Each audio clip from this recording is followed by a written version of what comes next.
Señor, gracias por tu palabra una vez más, que podemos acercarnos, y también gracias porque pues hoy no es un día cualquiera, Señor. Hoy recordamos las grandes maravillas que tú hiciste entre nosotros al resucitar de los muertos.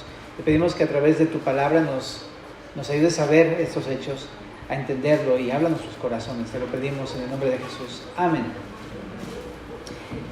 Bien, déjame comenzar leyendo el verso 30 y 31 del capítulo 20 de Juan. Dice así: hizo además Jesús muchas otras señales en presencia de sus discípulos, las cuales no están escritas en este libro, pero estas se han escrito para que creáis que Jesús es el Cristo, el Hijo de Dios, y para que creyendo tengáis vida en su nombre. ¿Okay? Pues quisiera comenzar con estos dos versículos porque nos indican el por qué es que Juan presenta todas estas señales que vamos a estar leyendo durante esta mañana. Pero básicamente son 4 señales que vamos a estar viendo que presenta este escritor, que es Juan. Pero dice que son señales, también se traduce como milagros o indicadores de que ocurrió la resurrección, de que fue un hecho histórico real. Jesús realmente está vivo. Entonces Juan se preocupa mucho por ser tan minucioso, porque en los detalles se puede ver que esto es una realidad para nosotros. ¿Ok? ¿Y para qué nos muestra estas cosas Juan? Dice ahí en el verso número 31, para que creáis que Jesús es el Cristo, el Hijo de Dios. ¿Ok? Entonces, esta frase de Hijo de Dios o el Cristo indica una cosa: que Jesús no es un nombre común. Jesús es el mismo Mesías del Antiguo Testamento que venía presentando todas las escrituras. Pero también Hijo de Dios significa Dios hecho carne. Esta frase significa eso. Así es que vamos a ir conociendo estas señales que nos apuntan hacia allá. Vamos a comenzar leyendo en el verso número 1 del capítulo 20 lo siguiente. El primer día de la semana, María Magdalena fue de mañana, siendo aún oscuro, al sepulcro y vio quitada la piedra del sepulcro. Entonces corrió y fue a Simón Pedro y al otro discípulo al que amaba a Jesús y le dijo: se han llevado del sepulcro al Señor y no sabemos dónde le han puesto. Y salieron Pedro y el otro discípulo y fueron al sepulcro. Corrían los dos juntos, pero el otro discípulo corrió más aprisa que Pedro y llegó primero al sepulcro. Y bajándose a mirar, vio los lienzos puestos allí, pero no entró. Luego llegó Simón Pedro tras él y entró en el sepulcro y vio los lienzos puestos allí y el sudario que había estado sobre la cabeza de Jesús, no puesto con los lienzos, sino enrollado en un lugar aparte.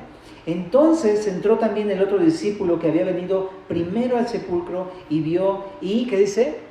Creyó, porque aún no habían entendido la escritura que era necesario que él resucitase de los muertos, y volvieron los discípulos a los suyos. Entonces, esta primera sección, el escritor de este libro, que es Juan, lo que hace es presentar una señal que apunta a la resurrección, y esa señal es la tumba vacía. Es lo que vamos a estar viendo. Se agacharon y no había nadie en la tumba. Entonces vamos a analizar este texto. En el verso número 1 dice que fue el primer día de la semana, o sea, pues un domingo. Ahora, solamente como un comentario cultural, en la cultura judía, el domingo no empieza el domingo como el de nosotros, sino que comienza el sábado a las 6 de la tarde. Así está el horario judío, ¿ok?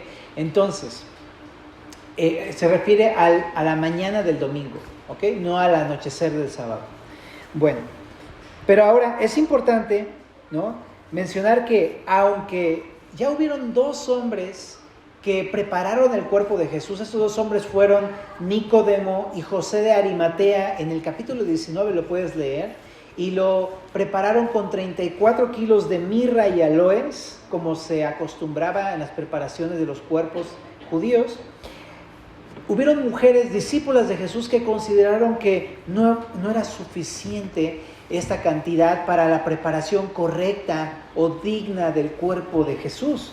Así que en Marcos capítulo 16, verso número 1, narra que María Magdalena, la que está aquí también citada, junto con María, la madre de Jacobo, y Salomé, compraron especias aromáticas, y al terminar el día de reposo, es decir, el sábado por la noche, para ir a ungirle al día siguiente, el domingo en la mañana.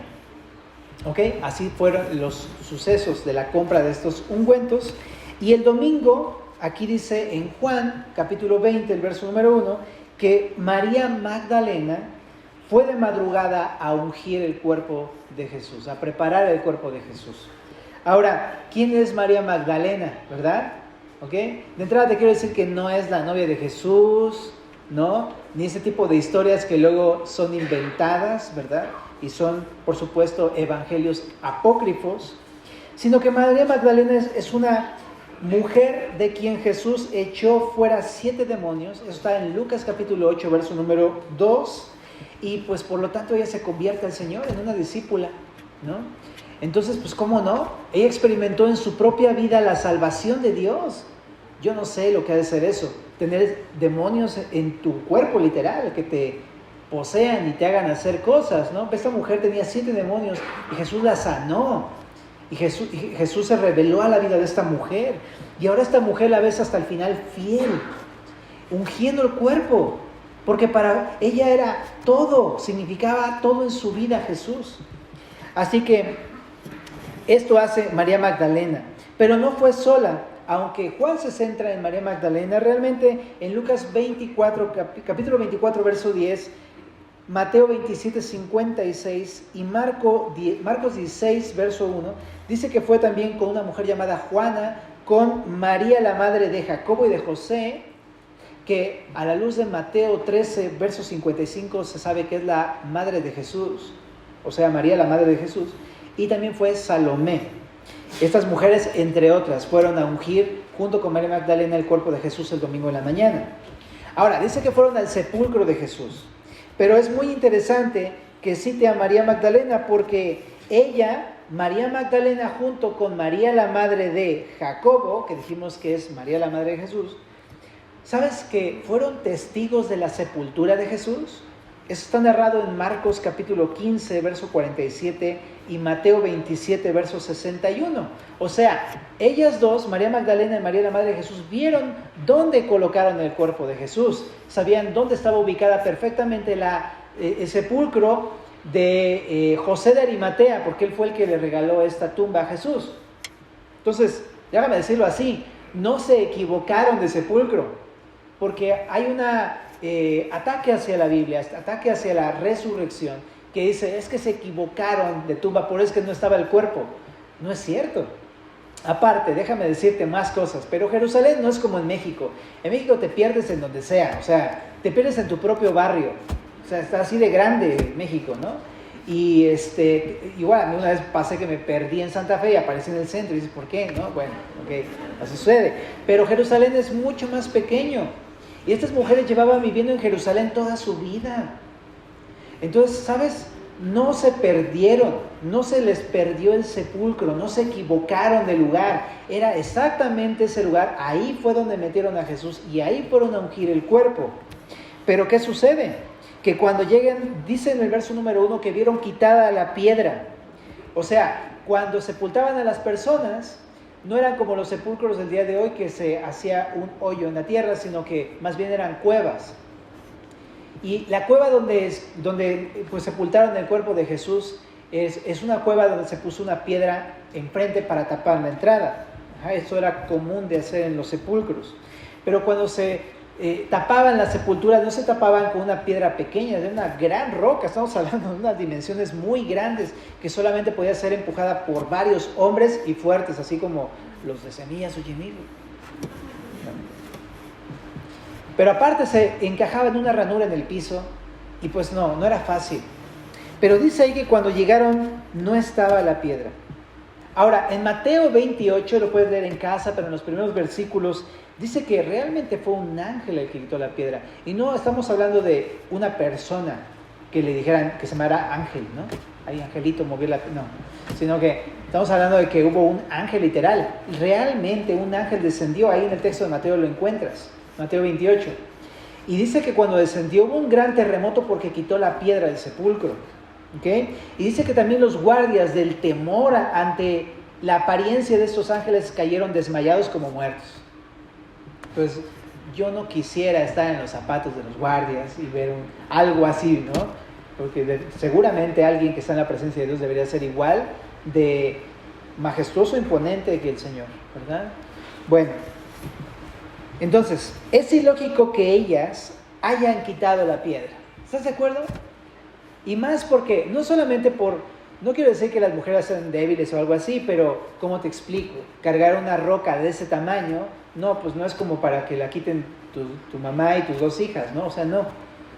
Entonces, definitivamente es ilógico. Aparte, también necesitarían mucha ayuda, pero era de madrugada. ¿A quién le iban a pedir ayuda a esa hora? Y había una guardia, y no era una guardia del templo, sino una guardia romana. Y tú conoces que las guardias romanas eran súper estrictas y muy poderosas.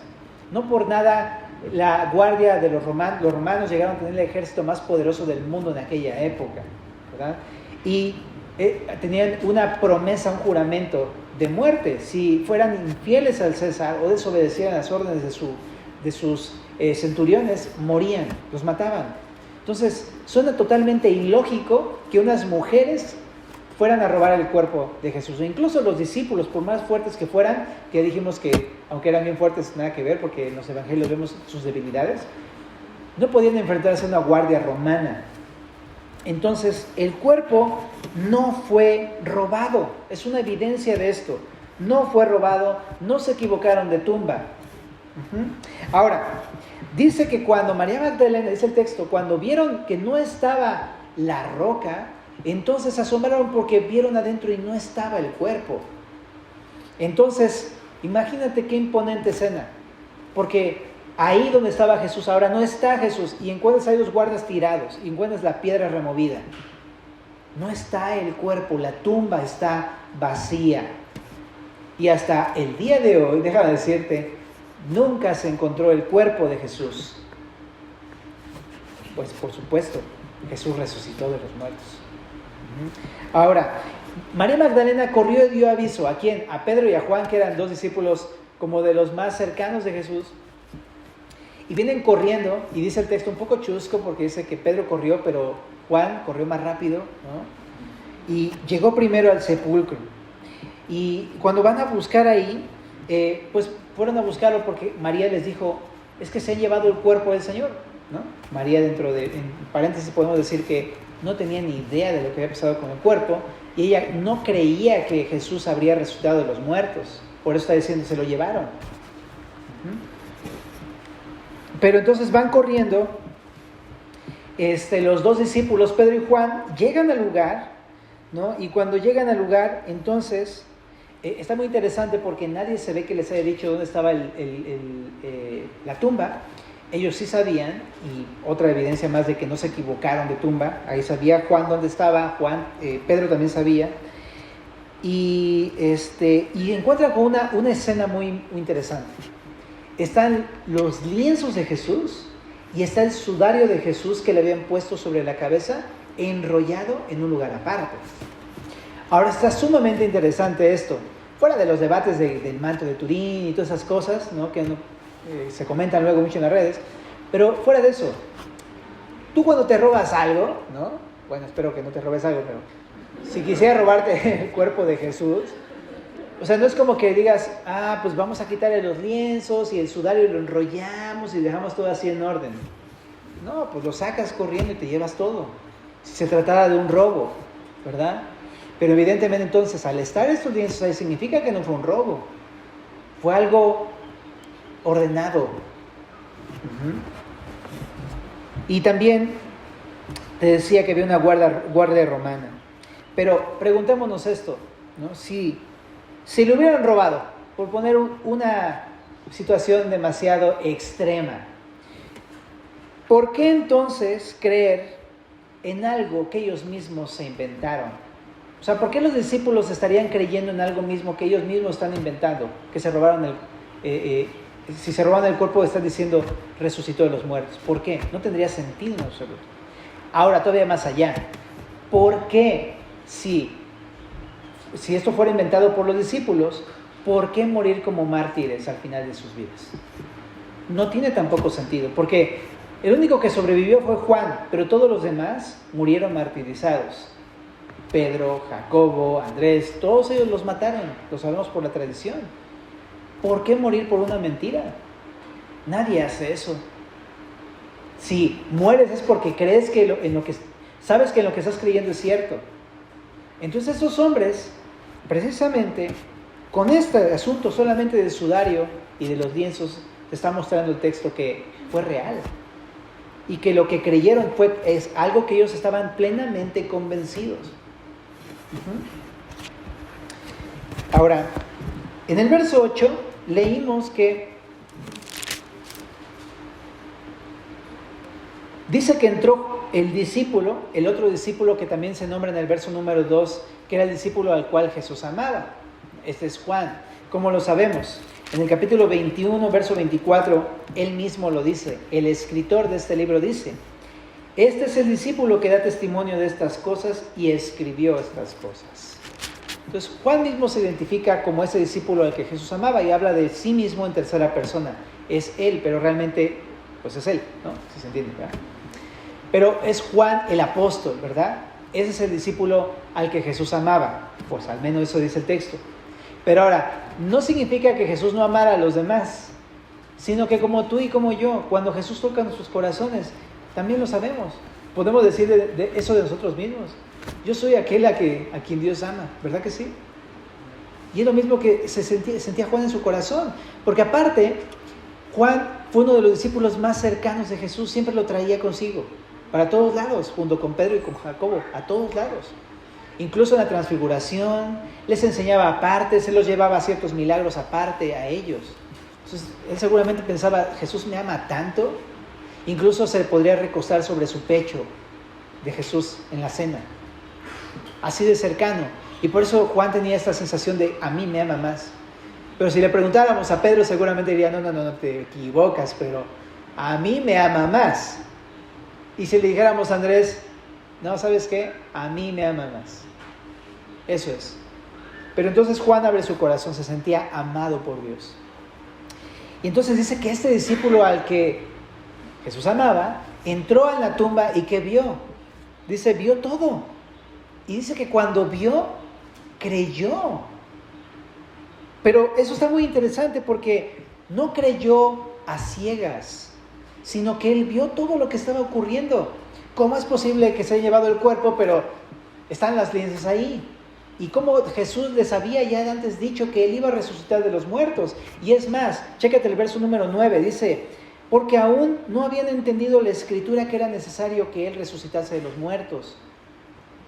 A él le empieza a caer el 20 de todo lo que había leído durante toda su vida, que en el Antiguo Testamento predecía que el Mesías que iba a enviar Dios iba a resucitar de los muertos, que una evidencia de que iba a venir el Mesías, o una señal de quién era el Mesías, era la resurrección de los muertos.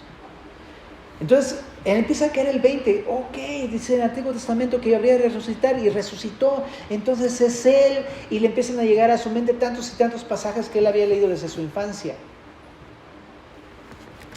Entonces me encanta porque lo que lo convenció no solamente fue lo que vio, sino la escritura, lo que estaba escrito en la Biblia. Y déjame decir que hay varios pasajes que hablan de la resurrección, pero por citarte al menos 3 que son muy importantes. El Salmo 16, en el verso número 8, dice lo siguiente. Lo escribe David y no lo escribe de sí mismo. Dice, a Jehová, Salmo 16, verso 8, a Jehová he puesto siempre delante de mí, porque está a mi diestra, no seré conmovido. Se alegró por tanto mi corazón y se gozó mi alma. Mi carne también reposará confiadamente, porque no dejarás mi alma en el Seol, ni permitirás que tu santo vea corrupción. Él lo escribió en parte por sí mismo, en que era perseguido y estaba confiando en Dios. Tú no vas a permitir que me maten, Señor, ¿no? Y si me mataran, incluso, tú no vas a permitir que yo me quede en el sepulcro. Pero no lo decía solamente de sí mismo, sino que eso es un salmo mesiánico que habla acerca del Mesías que habría de venir, que moriría, pero sería resucitado de los muertos. No sería dejado en el lugar de los muertos, en el Seol. Así que este es un salmo mesiánico que habla de la resurrección. También Isaías 53, que es sumamente conocido. Digamos así que es el evangelio del Antiguo Testamento, ¿verdad? Porque habla de Jesús precisamente. Dice en el verso 10, con todo eso, Jehová quiso quebrantarlo sujetándole a padecimiento. Cuando haya puesto su vida en expiación por el pecado, verá linaje, vivirá por largos días y la voluntad de Jehová será en su mano prosperada. Está muy interesante este versículo, ¿verdad? Porque dice que este Mesías sería sujeto a padecimiento y con su vida expiaría el pecado. Eso es lo que hizo Jesús en la cruz, ¿verdad? Ahí pagó el pecado por completo. Ya dijimos, consumado es, ¿verdad? Incluso así se titula nuestra serie. Pero chécate lo que dice adelante, porque dice, verá linaje y vivirá por largos días. O sea, Él entregaría su vida, pero resucitaría y viviría eternamente. Eso es lo que dice esta parte de Isaías 53. Está prediciendo la resurrección del Mesías. Y nada más por comentarte un tercero, Jonás. Jonás estuvo 3 días en el vientre de un pez y después fue escupido en la playa y resucitó. Y esto apunta precisamente a la resurrección de Jesús también. Pero así como esos 3 pasajes que te dije, hay muchos más que hablan de la resurrección en el Antiguo Testamento. Pero imagínate, Juan está ahí, está viendo todo el cuadro, la imagen, y le vienen todos estos pasajes de la Escritura y responde y dice, creo en el Señor. En el verso ahí de Juan, capítulo 20, en el verso número 8 dice, vio y creyó, porque aún no había entendido la Escritura, pero entonces la entendió y creyó. Como dice Romanos 10, 17, la fe es por el oír y el oír por la palabra de Dios. Todo lo que alguna vez escuchó, ahora que vio todo el cuadro, entendió por completo y dijo, sí, es cierto, el Mesías habría de resucitar y Jesús resucitó. ¿Qué significa? Que Jesús es el Cristo, que Jesús es el Mesías. En otras palabras, era necesario que Jesús resucitara de los muertos para comprobar que Él es el Mesías de Dios. ¿Okay? Muy bien. Y en el verso número 11, seguimos con la segunda señal de la resurrección, o la segunda indicación, indicación de la resurrección.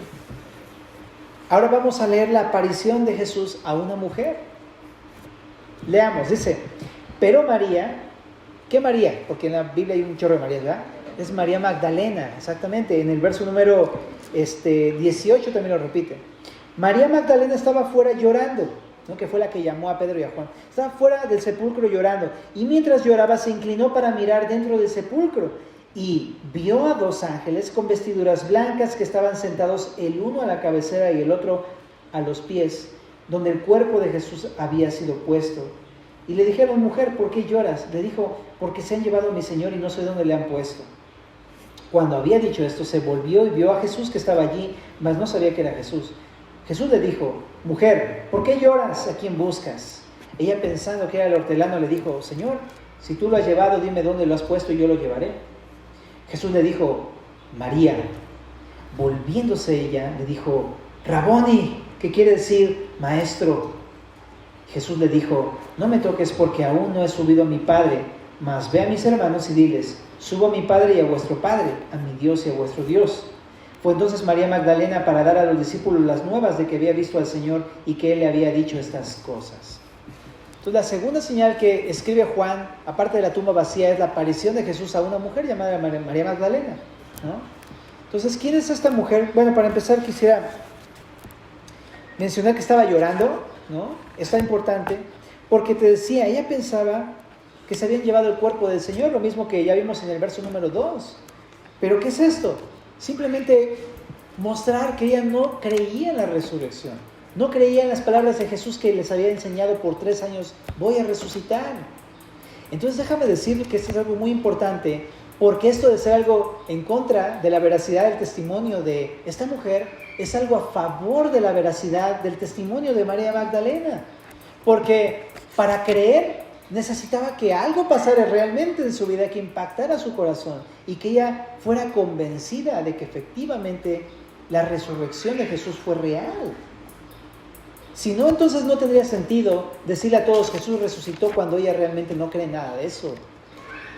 Algo pasó en su vida que ocurrió, que cambió su manera de pensar de María Magdalena. Entonces, qué increíble, porque por eso es que tiene tanto peso el testimonio de María Magdalena y por eso es que es tan atacada con este tipo de evangelios apócrifos y cosas que luego salen ahí, ¿verdad? En las redes. Bueno, pero dice que llegó ahí, estaba llorando, desconsolada, como cuando uno no conoce a Cristo, pues nada más hay puro desconsuelo y dolor y amargura. Y así está esta mujer porque no sabe que Jesús está vivo, ella cree que está muerto. Y entonces dice que se le aparecen 2 ángeles dentro del sepulcro. O sea, fue una aparición de 2 ángeles. No son personas, son ángeles. Dice que estaban vestidos de blanco. Y ella ya había visto antes y no había habido nada. Pero ahora se asoma y hay 2 ángeles. Y la escena también es muy interesante. Porque estaba la cama de piedra donde estaba recostado Jesús. Seguramente ensangrentada con los lienzos y toda la sangre que había derramado Jesús.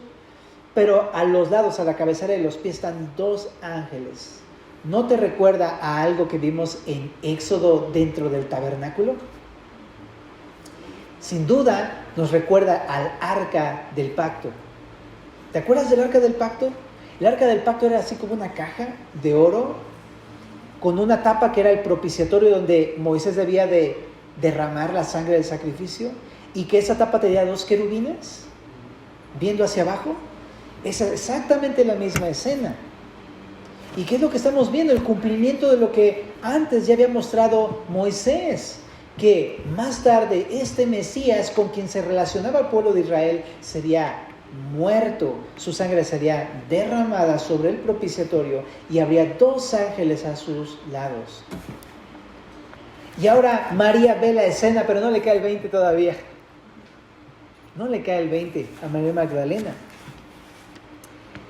Y lo que sí le pregunta algo el ángel, ¿no? ¿Por qué lloras? Es que se ha llevado el cuerpo de mi Señor. Pero en Mateo 28, verso número 4, también le dice algo este ángel. Mateo 28, verso número 4 dice: y de miedo de los guardas temblaron y se quedaron como muertos, mas el ángel respondiendo dijo a las mujeres: no temáis vosotras, porque yo sé que buscáis a Jesús, el que fue crucificado. ¿Qué dice ahí? No está aquí, pues ha resucitado como dijo. Venid, ved el lugar donde fue puesto el Señor. E id pronto y decid a los discípulos que ha resucitado de los muertos, y he aquí va delante de vosotros a Galilea, allí le veréis, he aquí os lo he dicho. Entonces, lo primero que vemos es que también el ángel, no solamente la escena testifica, sino también, la tumba, sino también los ángeles le anuncian a esta mujer, ha resucitado, y es otra señal que apunta a la resurrección. Los ángeles dicen, no está muerto, él ya se los había dicho, que iba a resucitar de los muertos. Así que le dice, está vivo. Y le dice, y vayan y anúncialo a los discípulos. Bueno, eso es lo que sucede con la aparición de los ángeles. Pero, chécate, más adelante en el texto de Juan, entonces dice que se acerca a Jesús y le dice, mujer, ¿por qué lloras? ¿A quién buscas? Y dice que ella no lo reconoce. Dice, pues, a Jesús. Si tú te has llevado el cuerpo, pues dime dónde está para traerlo. Como si ella pudiera cargarlo aparte también, ¿no? Pero está totalmente acongojada, no sabe lo que está pasando, ¿no? Pero entonces me asombra algo demasiado. Primero, que ella dice que no identificó a Jesús. Probablemente porque los judíos siempre visten con túnicas y suelen taparse la cabeza con esos telas llamadas talits, ¿no? O con algún manto, ¿no? Pero probablemente también es porque el cuerpo de Jesús no era exactamente igual. Tenía un cuerpo glorificado porque resucitó de los muertos. Quizá a lo mejor pueden ser 2 posibles interpretaciones. Como sea, no lo reconoce y le dice, Señor, dime dónde lo has puesto. Yo voy a ir por él. Pero me encanta que aunque no conoció la apariencia, sí reconoció su voz. Porque cuando Jesús le dice, María, ella dice, ese es el Señor. Está increíble, ¿no se te hace? ¿Sabes? Tú y yo a lo mejor no podemos reconocer, no sabemos exactamente cómo es Jesús, pero sí vamos a reconocer su voz. porque le hemos estado leyendo y escuchando durante todo este tiempo, ¿no? Es como cuando tu papá te habla, ¿no? ¡Hey, Josué! Híjole, ya sabes que es tu papá, ¿no? Es él, ¿no? Porque lo conoces. Las ovejas conocen la voz de su pastor. Y María Magdalena conocía la voz de su pastor desde el primer momento que le dijo a los demonios: fuera, sálganse de ahí. Y la liberó y la llamó a ella por nombre y se convirtió en su discípula. Conocía perfectamente a su pastor. Y cuando le dice: María, eres tú, Señor. Qué increíble, ¿no? Y entonces, ¿qué hace María? Lo que aparece en el verso 17, pues se le prende, lo abraza, ¿no? Pues creo que tú y yo haríamos exactamente lo mismo, ¿no? Abrazar a Jesús. Y le dice a Jesús: no me toques, pero no es porque... realmente la traducción a lo mejor más cercana sería: no te aferres. A lo mejor lo que estaba pasando es que María Magdalena no estaba queriendo soltar a Jesús. Lo agarró y ahora sí que, como decimos, se lo apañó y ya no lo soltaba, ¿no? No te me vas. Y dice: no, suéltame.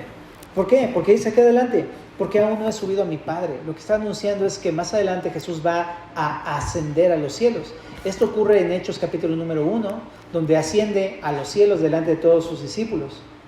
Pero le dice: pero ve a mis hermanos y diles: subo a mi Padre y a vuestro Padre, a mi Dios y a vuestro Dios.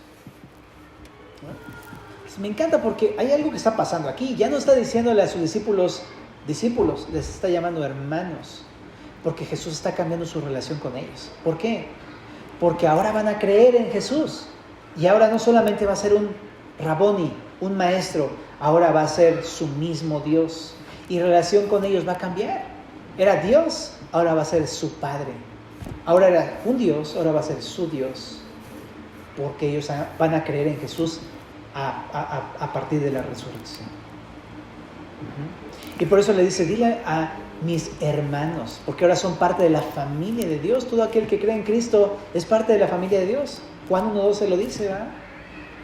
Bueno, pero le dice: ve a mis hermanos y diles: subo a mi Padre y a su Padre, a mi Dios y a su Dios, porque por la fe ahora va a ser su Padre y su Dios. Entonces dice que fue entonces María Magdalena en el verso 18 para dar a los discípulos las noticias de que había visto al Señor y que Él había dicho estas cosas. Entonces, a partir de este momento, María Magdalena se convierte en la primera testigo presencial y ocular de la resurrección de Jesús. O sea, Pedro y Juan vieron la tumba vacía y creyeron, pero esa mujer lo vio y fue la primer testigo ocular. Por eso es tan importante el testimonio de María Magdalena, ¿no? Su testimonio afirma que la resurrección es totalmente verdadera, porque lo vio. Bueno, y no solamente lo vio, también lo oyó. Okay. Vamos con la siguiente señal de la resurrección. En el verso número 19 dice, vamos a hablar de la aparición de Jesús ahora a sus discípulos. Verso 19, cuando llegó la noche de aquel mismo día, el primero de la semana, o sea, el domingo en la mañana, domingo en la noche, estando las puertas cerradas en el lugar donde los discípulos estaban reunidos por miedo de los judíos, vino Jesús y puesto en medio les dijo: pasa a vosotros. Y cuando les hubo dicho esto, les mostró las manos y el costado. ¿Y qué dice? Los discípulos se regocijaron viendo al Señor. Entonces Jesús les dijo otra vez: pasa a vosotros. Como me envió el Padre, así también yo los envío. Y habiendo dicho esto, sopló y les dijo: recibid el Espíritu Santo. A quienes remitiere los pecados les son remitidos, y a quienes se los retuviere les son retenidos. Esta siguiente señal es la aparición de Jesús ahora a todos sus discípulos. Estaban escondidos en un lugar secreto, porque después de la muerte de su maestro también los habrían de perseguir a ellos. Están con temor, encerrados, bajo llave, y nadie sabía el lugar. Y de repente desaparece ahí alguien en medio de ellos. Y les dice: pasa a vosotros. Y le dicen: miren mis manos y miren mi costado. ¡Qué impresionante! Jesús se les aparece, pero se asegura muy bien de decirles una cosa. ¿Saben? No estoy muerto. O sea, ese hombre que se les apareció no fue un colado en la fiesta, pintándose ahí unas marcas en las manos diciendo yo soy Jesús. No, este hombre realmente es Jesús. Por eso se aseguró muy bien de decirles, miren, aquí están las marcas, aquí está la marca de la lanza en mi costado, aquí está, vengan, mírenlas, para que se aseguraran de que él mismo, de que ellos van a creer en Jesús, de que no es otro hombre. Y entonces cuando los discípulos lo entienden, dice que se regocijan, se llenan de alegría. ¿Por qué? Porque ellos están totalmente abatidos. Habían pensado que Jesús había muerto, igual que como María Magdalena, no creían en la resurrección. No creían que Jesús había de resucitar, no creían que Jesús era el Mesías. Y de pronto les cae el 20 y se regocijan. Él es el Mesías. Jesús no está muerto, Jesús está vivo. Y todos empiezan a llenarse de alegría. Así pasa cuando Jesús entra en nuestras vidas. Dejas de tener una vida totalmente abatida, porque Jesús está vivo. Y entonces después de que se regocijan, Jesús les da un propósito. En el verso 21, ¿qué les dice? Les dice, primero les dice, tengan paz, ¿no? Eso es lo que hace Jesús con nosotros. Hace la paz con nosotros y nos hace estar en paz también, ¿verdad? Pero les da un propósito en el verso 21, dice, como me envió el Padre, así también los envío a vosotros. Les dio una comisión, lo que conocemos como la gran comisión. Mateo 28, verso 18 al 20 también lo dice. Id y hacer discípulos a todas las naciones, ¿verdad? Y también les da ese encargo. Está muy interesante porque se los dijo en un momento preciso. Me han visto vivo. ¿Ya vieron que es real? Ahora vayan y díganselo a todos. Que Jesús está vivo, no está muerto. Él está vivo. Y les dice, vayan y publíquenlo. Y les da su Espíritu Santo. Me encanta. Porque ahí también adelante dice que entonces sopló en ellos y les dijo, reciban el Espíritu Santo. Él lo había anticipado en Juan 14, que habría de dar el Espíritu Santo a los que creyeran en Él. Pero ellos todavía no habían creído en Jesús. Y no tenían el Espíritu en sus corazones. Y fue hasta este momento que creyeron a Jesús, que entonces reciben el Espíritu Santo. Como todo creyente el día de hoy, tú no tienes vida hasta que recibes a Cristo, hasta que crees en Cristo. Entonces Dios te da su Espíritu y junto con su Espíritu también te da vida eterna, vida nueva, un nuevo nacimiento. Y eso es lo que están experimentando los discípulos en este momento. Dicho de otra manera, la vida nueva que tienen los discípulos y el Espíritu que mora en los discípulos da testimonio de que la resurrección de Jesús es totalmente cierta. Si esto no hubiera ocurrido, entonces Jesús no resucitó de los muertos, pero por cuanto ellos han recibido el Espíritu y están vivos y tienen vida nueva y ha ocurrido una transformación en sus vidas, eso significa que Él está vivo. Déjame decirte de otra manera, el hecho de que haya pasado algo en tu vida el día de hoy significa que Jesús resucitó de los muertos. De que te sacara de tu pecado, de que te diera vida nueva, de que restaurara tu vida y tu familia, significa que Jesús está vivo. Qué increíble. Por eso cuando testificamos nosotros y vamos con otras personas siempre decimos, cuéntale cuán grandes cosas ha hecho Dios contigo. Porque es muy poderoso que Dios haya hecho una obra en tu vida, porque apunta que Jesús no murió, Jesús está vivo. O sea, sí murió, pues, pero resucitó de los muertos, eso me refiero. Apunta a ese hecho de la resurrección. Así es que, qué mejor forma de poder anunciarle a otros que con nuestras propias vidas. Nuestra vida es un poderoso testimonio de la vida de Jesús, del poder de Jesús, de la resurrección de Jesús. Y en el verso 23, por último, les da autoridad. Dice ahí, a quien remitiere los pecados les son remitidos. Ojo, no está dándoles autoridad para perdonar pecados. Pues de repente tenemos esta muy mala interpretación de que una persona puede decirte, tú sí estás perdonado, tú eres perdonado, y eso es totalmente falso. Le está dando autoridad no para perdonar, sino para anunciar el perdón de Jesús. En la cruz, ahí es donde en la cruz Él pagó nuestros pecados. Así que ellos tenían la autoridad para anunciar ese perdón del Señor. Y también dice ahí, a quien se los retuviere les son retenidos. Significa que les da la autoridad para advertir de la culpa a aquellos que rechazan el perdón que Jesús ofrece. Así que si uno no recibe el perdón, es culpable de la sangre de Cristo.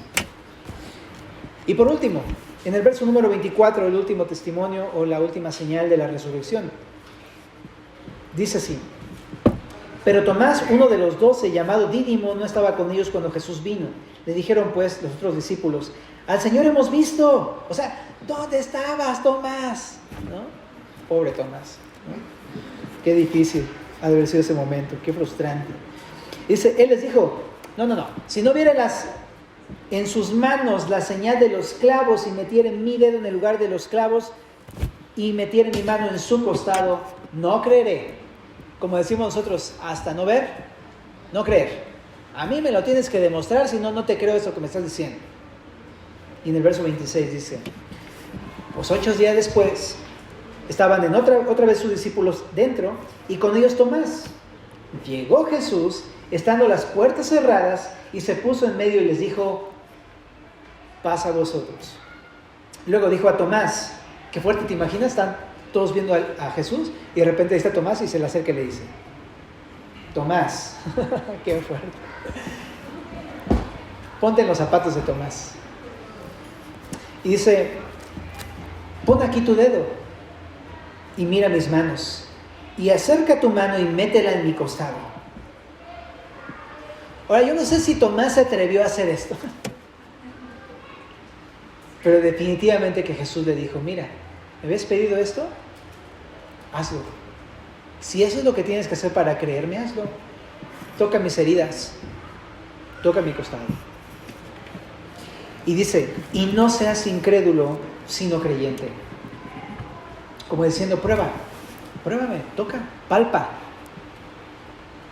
En otras palabras, a lo mejor vienes aquí con un corazón así, lleno de dudas, cuestionamientos, incredulidad, es que quién sabe si Jesús resucitó, se me hace que son puros cuentos, ¿no? Ven, palpa, escucha, vive, experimenta, prueba. Si eso es lo que quieres. Ahora, yo no sé tú, pero yo no me atrevería. Aunque si quieres, hazlo. Estudia, busca respuestas. Hay hombres que se han dedicado a hacerlo. Uno de ellos muy famoso fue Lee Strobel, por ejemplo. Apologistas que, incrédulos ateos, vinieron a preguntarle a la Biblia todas sus dudas y salieron convertidos. Si tú quieres hacerlo, dale, pero hay muchas personas lo han hecho. ¿Para qué te das toda la vuelta al maratón si puedes correr 100 metros planos y llegar a la meta? Pero allá tú. Pero si quieres, hazlo. Si es lo que necesitas para creer en el Señor Jesús. Ahora, le dice Tomás, en verso 28, entonces Tomás respondió y le dijo: Señor mío y Dios mío. Me encanta Tomás. No se dice si agarró sus manos y se las puso en sus llagas, pero sí le dice: tú eres mi Señor y tú eres mi Dios. Está reconociendo a Jesús como el Señor y como Dios. Al final de cuentas, Tomás se rinde a los pies de Jesús y deja de ser un incrédulo y se convierte en un creyente en Jesús. Me encanta. Y Jesús le dice en el verso 29: porque me has visto, Tomás, creíste. Bienaventurados los que no vieron y creyeron. No está diciendo que tengamos una fe ciega. Créalo a lo que te digan y no importa, no cuestiones. No. Ven, conoce, palpa, escucha, todo eso, sí. Pero fuera mucho más fácil tener una fe sencilla, de lo que otras personas ya cuestionaron, ya indagaron, ya preguntaron, ya cayeron, se tropezaron y se levantaron. Sería mucho más fácil decir: no, pues si otros ya lo pasaron, ya para qué lo experimento yo. Pero si quieres, te digo, no hay problema, pruébalo, ¿no? Pero también, entre comillas, déjame decírtelo, ¿no? La fe en la que estamos poniendo, la persona en la que estamos poniendo nuestra fe, no es una fe ciega, es una persona real, es una fe real, basada en un cúmulo bien grande de evidencias. Ya vimos al menos aquí 4 evidencias, y hay muchas más en los otros evangelios, y si quieres sacar más, ahí pueden salir más. Pero hay un gran cúmulo de evidencias. Nuestra fe no es una fe al vacío, es una persona real que está viva, que resucitó de los muertos y dejó señales para que tú y yo también creyéramos. Al final dice en el verso 30, hizo además Jesús muchas otras señales, en presencia de sus discípulos, las cuales no están escritas en este libro, pero están escritas para que creáis que Jesús es el Cristo, el Hijo de Dios, y para que creyendo tengas vida en su nombre. Pues para terminar, quisiera comentar lo siguiente.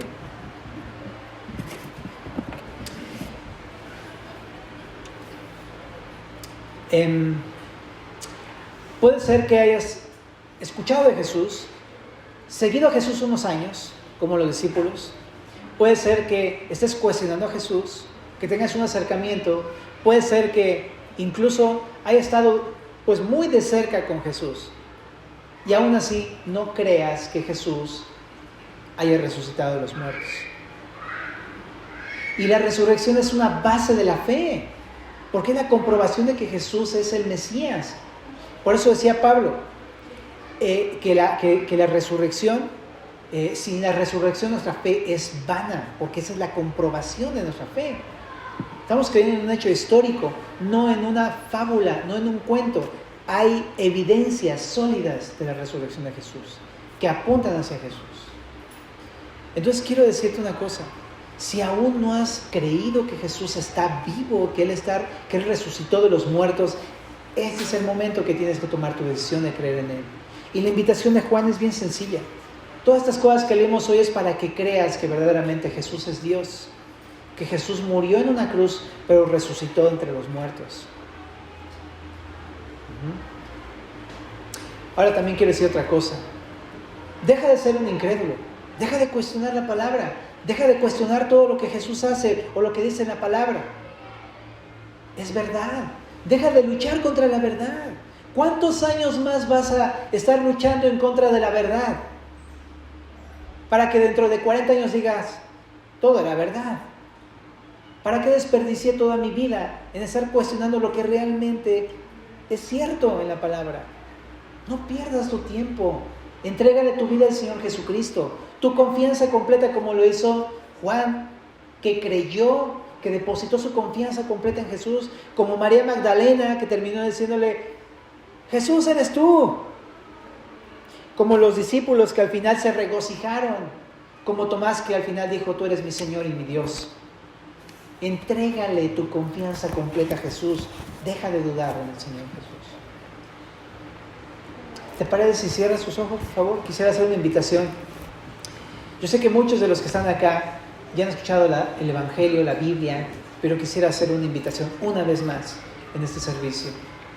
Si el día de hoy estás dándote cuenta que no le has entregado tu confianza a Jesús y que has cuestionado a Jesús, que has dudado de Él, que no crees en Él, en su resurrección, pero Dios te está hablando y te está convenciendo de que verdaderamente Él está vivo y de que resucitó de los muertos, la invitación es esta: cree en Él, cree en Él. Jesús ya pagó tus pecados en la cruz y resucitó, está vivo, y Él promete perdón a todo aquel que cree en Él. Si el día de hoy tú quieres creer en Él, entregarle tu confianza, ponte de pie, por favor.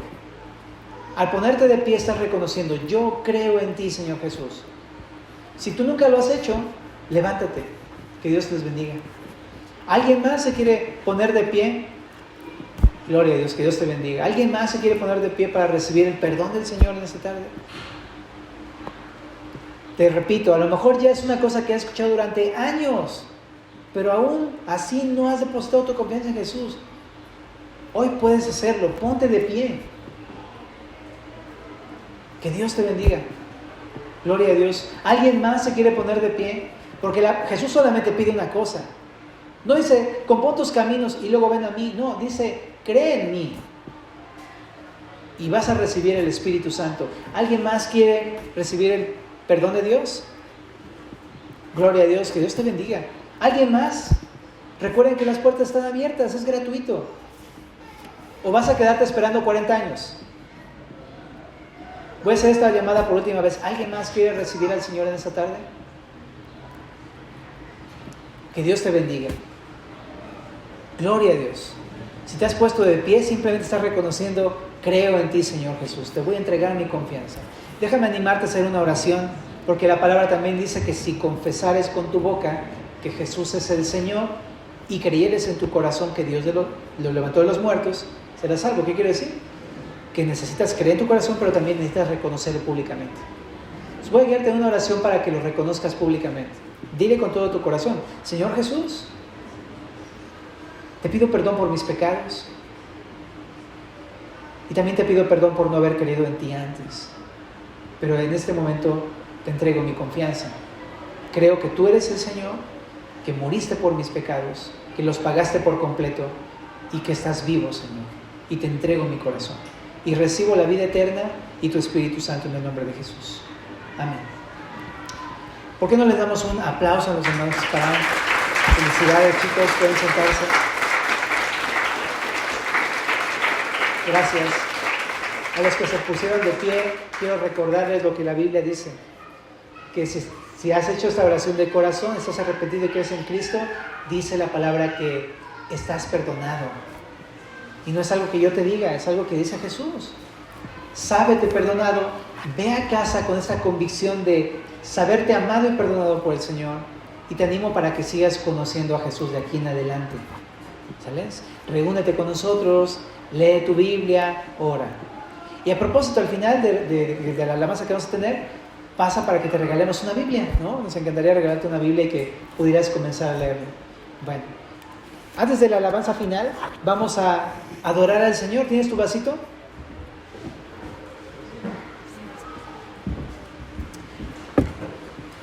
En 1 Corintios 11, el apóstol Pablo dice: lo que también recibí es lo que también les he dado. Que el Señor Jesús, la noche que fue entregado, ¿no?